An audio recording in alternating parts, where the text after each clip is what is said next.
lasciare la casa, lasciare la città, tutte le nostre cose,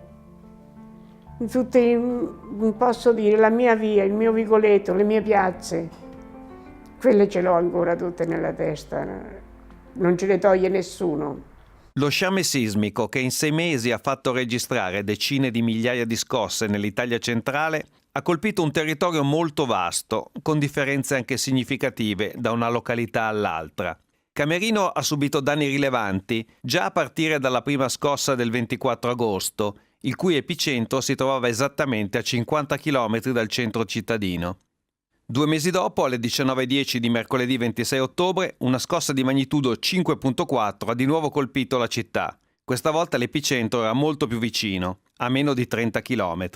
I danni alle abitazioni sono stati molto più ingenti. I cittadini e gli studenti si sono riversati nelle strade. Per certi versi questa è stata una fortuna, perché 2 ore e 8 minuti più tardi una scossa ancora più forte ha colpito la città, mentre nel centro storico erano in corso i sopralluoghi. Solo per una serie di circostanze fortuite non si sono verificate vittime. L'accesso al centro storico è stato inibito. Le abitazioni sgomberate, le attività didattiche, commerciali, professionali, istituzionali, religiose sospese o trasferite altrove. Molti cittadini sono stati sfollati. Siamo arrivati qua, era l'una, a Sant'Elpidio, dove c'era tutto, dove distribuivano tutte queste persone. Non so quello che provavo, mi guardavo intorno e vedevo tutti questi signori, tutti questi che conosco tutti, con queste facce irriconoscibili. Guarda, non erano più loro, come non lo ero più neanche io. Per molti cittadini il 26 ottobre è stato l'ultimo giorno in cui hanno visto il centro di Camerino. Anche fuori dal centro storico molti cittadini non sono potuti rientrare nelle proprie abitazioni, anche perché dopo le 2 scosse del 26 ottobre, domenica 30, un'altra scossa fortissima ha completato l'opera di distruzione. Il quartiere più colpito è stato quello di Vallicelle. Francesca, una cittadina di questo quartiere, ha letto un mio post in cui cercavo di rompere un po' il muro di silenzio, che a mesi di distanza si era alzato sul sisma. Il terremoto non faceva più notizia, ma molti italiani non avevano ben chiara l'entità della distruzione. E mi ha invitato a realizzare questo documentario. Con un cameraman, il comandante della polizia locale e 2 consiglieri comunali, venerdì 17 febbraio siamo tornati in centro a Camerino. Per me era la prima volta e, in un certo senso, anche per Francesca. Al rientro nel centro storico di Camerino, nella zona rossa, per la prima volta dopo il terremoto di ottobre, ero preparata e informata sulle condizioni degli edifici, sulle crepe, sulla distruzione che il terremoto aveva provocato. Non ero pronta ad affrontare quel silenzio assordante, quell'inattività totale, quella assoluta mancanza di vita che vedevo intorno a me nel centro storico. Negozi vuoti, scaffali vuoti, un ambiente desolante. Poi a un certo punto il rumore di una macchina che in qualche maniera ha riacceso un po' la speranza che stesse tutto ripartendo, che ci fosse uno sprazzo di normalità, per poi realizzare invece che erano i vigili del fuoco che accompagnavano qualche concittadino a recuperare i propri beni nella propria abitazione abbandonata per il sisma.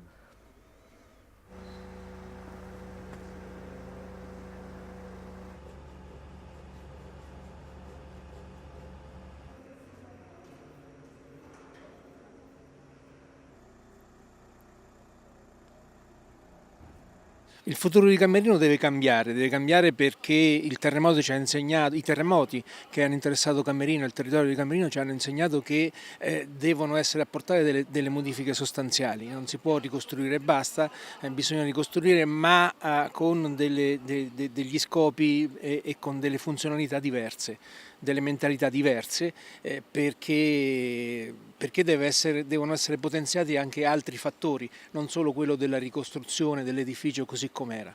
Anche ripensare un po' alla città. Ripensare molto alla città, al tessuto sociale soprattutto. Camerino ha poco più di 7.000 abitanti, la sua università ha quasi 9.000 iscritti e anche se non tutti abitano in città, si può ben dire che gli studenti quasi raddoppino la popolazione. Una buona parte dell'attività didattica dell'Università di Camerino veniva svolta in edifici del centro. Il Palazzo Ducale ospitava il rettorato. Ora gli uffici e molti dei corsi sono stati spostati nel campus. L'Università di Camerino è una università che io considero resiliente.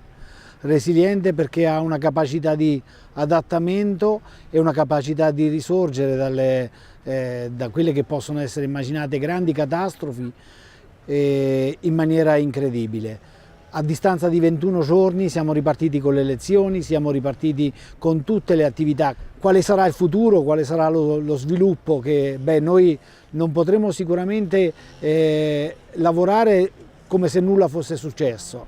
Noi dobbiamo immaginare ad uno sviluppo sostenibile in tutta quella che è il territorio di competenza, la nostra montagna, una capacità di sviluppare l'eccellenza utilizzando quelle che sono le reti forti dell'Università di Camerino, utilizzando quei partner forti che ci hanno sostenuto fino adesso, cercando di coagulare attorno ad un grandissimo progetto tutta la comunità universitaria e questo territorio.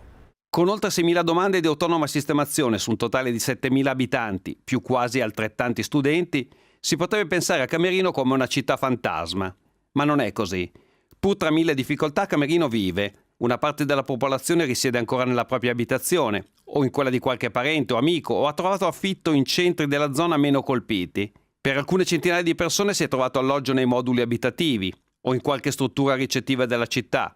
Molte famiglie invece sono attualmente ospitate in strutture alberghiere sulla costa, a Civitanova, a Porto Recanati, a Porto Sant'Elpidio o anche più lontano, specie nei primi tempi.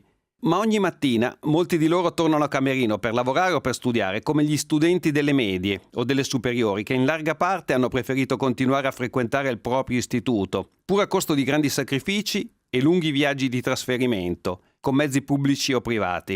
Le istituzioni hanno fatto il possibile, trovando nuovi edifici scolastici, mettendo a disposizione gli autobus, posticipando gli orari delle lezioni. Questo forte attaccamento alla città è uno dei punti fermi per la prossima ripartenza. Eravamo qua praticamente tutti dopo la scossa delle 7:30 il 26 e ce la siamo sentita qui all'interno del centro storico dove eravamo per dei sopralluoghi. Detto questo, ci siamo rimboccati le maniche e abbiamo dato una mano prima alla prima emergenza alla popolazione per dislocarla, eccetera. Dopodiché adesso stiamo procedendo con notifiche di ordinanze, redazione di ordinanze di sgombero e tutto ciò che comporta un'emergenza di questo genere. Gli esercizi commerciali del centro cittadino costituiscono un importante presidio, svolgendo quasi una funzione pubblica di coesione sociale. Venendo a mancare questo tessuto di piccoli negozi, dal 26 ottobre, i cittadini hanno perso un importante punto di riferimento. Per questi esercizi è stato aperto un nuovo spazio, il City Park, una tensostruttura a pochi passi dal campus universitario, in cui hanno trovato ospitalità alcune decine di negozi e che è subito diventato il nuovo punto di ritrovo per la popolazione di Camerino. Questa realtà nuova ci ha permesso proprio di stare insieme, quindi avendo comunque tutti lo stesso disagio, lo stesso dolore, vivendo la stessa esperienza, qua abbiamo ritrovato proprio il piacere di stare insieme ed è una cosa veramente bellissima perché è un modo per ritrovarsi. Ci siamo persi post terremoto, ognuno nelle proprie case o nelle coste oppure ognuno per conto proprio, forse chiusi nel proprio dolore senza sapere che cosa fare. Invece così abbiamo ritrovato un obiettivo che è la cosa più importante. Molti cittadini italiani non hanno ancora messo a fuoco l'entità della distruzione che il sisma ha portato nelle regioni colpite, Lazio, Abruzzo, Marche e Umbria, anche nei luoghi che non hanno registrato vittime. Ma la vita di moltissime persone è cambiata profondamente. I danni alle case, alle scuole, ai luoghi di lavoro, agli animali, li hanno costretti a enormi fatiche e allo stress di dover compiere scelte laceranti. Cosa fare della propria casa, del proprio lavoro o della propria vita? Andarsene verso luoghi apparentemente più sicuri o restare a combattere assieme ad altri per una ripartenza in un territorio che viene percepito come meno sicuro? Non ci sono vie facili. Le istituzioni devono farsi carico anche delle domande inespresse e del carico di stress che la popolazione ha subito.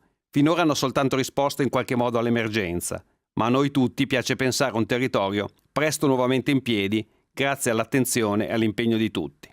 È chiaro che il centro storico deve rimanere l'obiettivo della nostra ricostruzione, bisogna capire come poter utilizzare il centro storico e Camerino potrebbe essere, diciamo, il caso studio, come dice il nostro sindaco, il plastico, per studiare come ripartire dopo un cataclisma del genere. Quindi Camerino, che è una città piccola, no? Abbiamo detto 7.000 abitanti e 7.000 studenti, ma ha tutto, all'ospedale, al carcere, all'INPS, ha tutto quello che ha una città capoluogo. Quindi far ripartire Camerino vuol dire dare una speranza a tutta la zona montana e l'Alto Maceratese.